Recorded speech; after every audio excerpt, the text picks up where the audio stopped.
Good afternoon, guys. It's Gabe Salinas here from Window Ninjas, and today I have got a great book of the week video for you.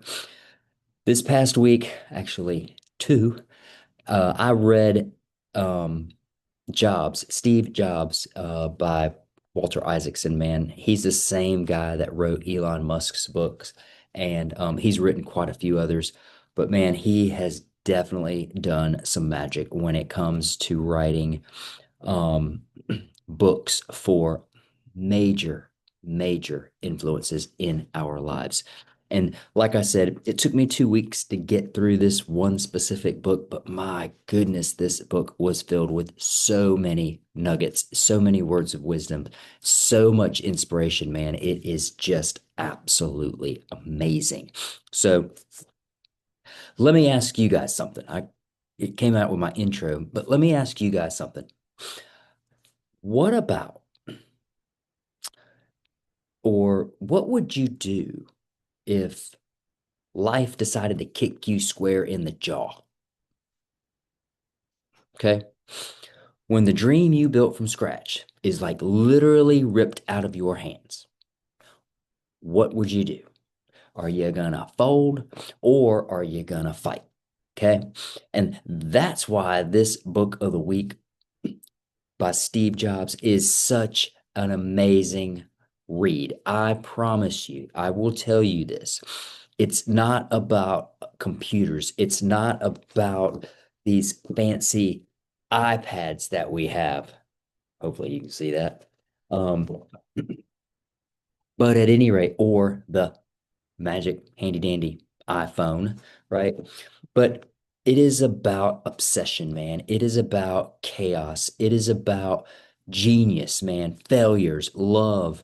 Um, it's got comebacks. Everybody loves a good comeback story. I mean, this thing has everything in it, man.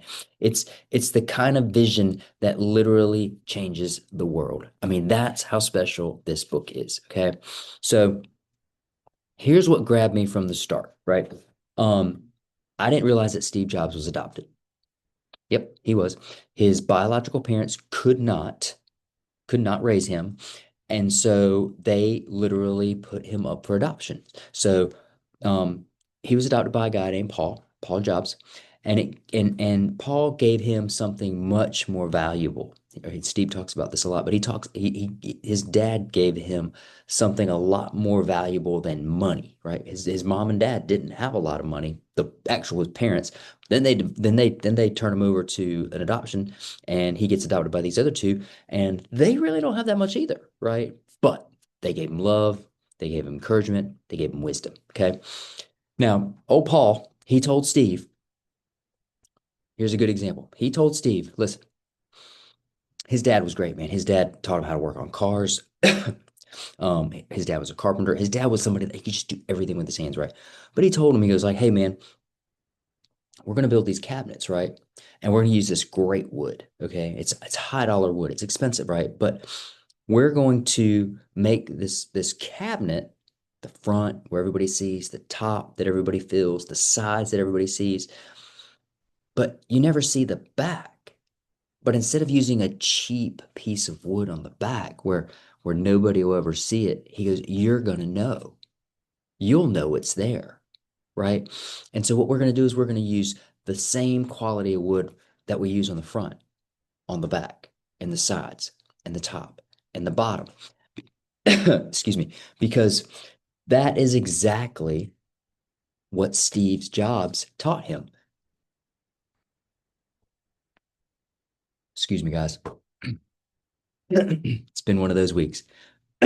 Talking all day. But at any rate, going back to the cabinet. So he basically taught him, man, you got to use that good wood on the back, right? And then it's even though it's the part that nobody sees, you're just gonna know it's there. And that's going to cheapen the actual cabinet that you built. And when he told him about that, that resonated with Steve. And so I felt the same way because man, it's kind of like what I do over here at Window Ninjas, right? Um, I typically preach the same thing over and over again. Don't take shortcuts, man. Give a customer 100%. Give everybody your time. Hey, listen, I could have stopped this video 15 ways from sideways because I got a little something in my throat, right? But I'm not because I'm here with you. I'm embraced in this. I'm enthralled with this. This is my time to shine for you guys. And if I'm not shining 100% like as bright as diamonds, man, that's okay, right? Because you can see my imperfections because as humans, we are.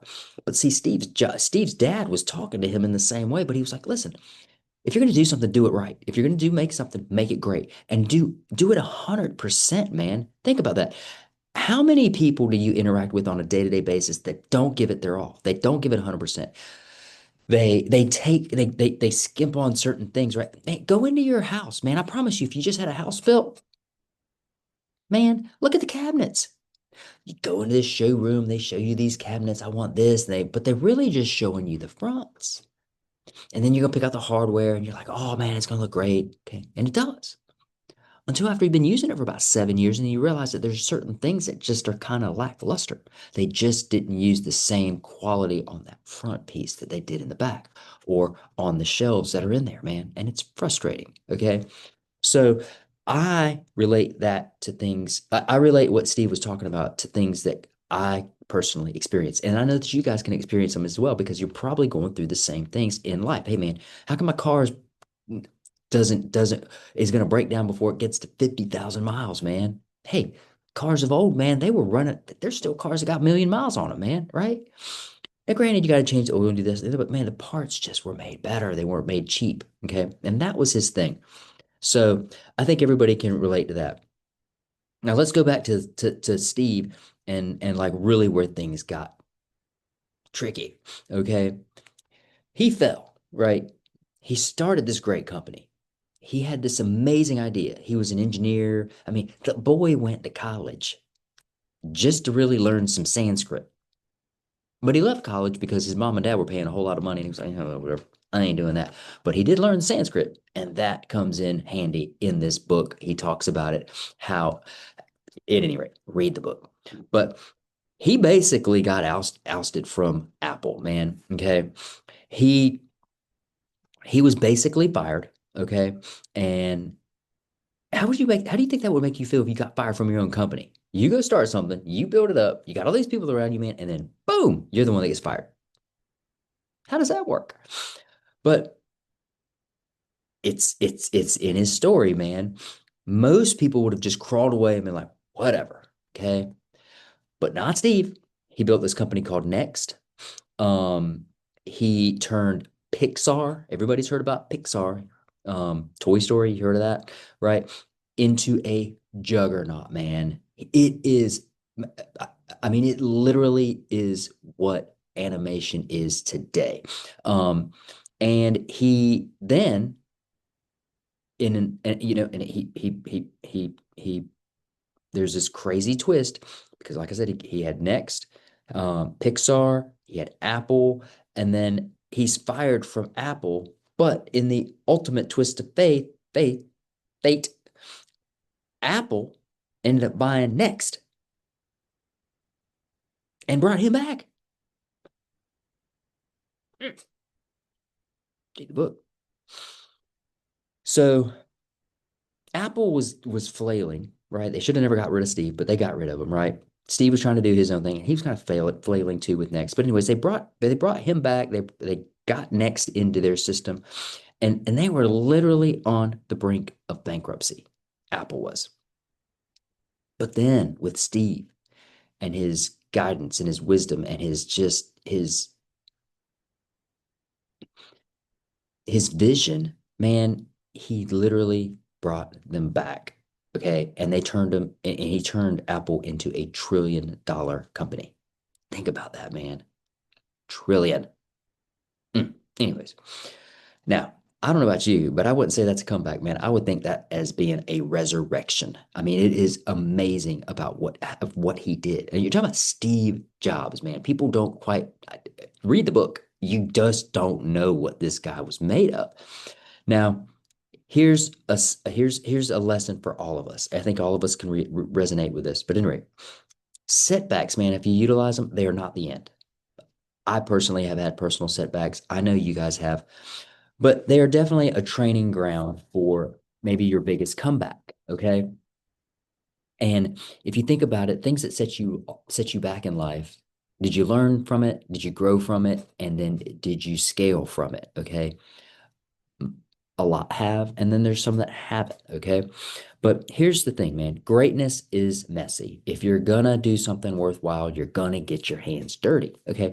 And greatness doesn't get come all tied up, wrapped up in a bow, you know. But Jobs didn't chase perfection because a lot of people today will chase perfection because it's just a big show to them, right? They want to be kind of showy, right? But man, he was refusing to cut corners, man. He was staying passionate with when everybody else got distracted. There's a reason why Apple is so great today. It's because he took the mindset that he was going to build this phone in a way that even if you cracked it open to get to the guts on the inside, that it was going to be the best pieces, the best chips, the best processors. Everything was going to look beautiful in this piece. He was going to go all in on greatness all the way with the product, which is something that is just not done very often today, right? So he built a culture, man. He built the systems.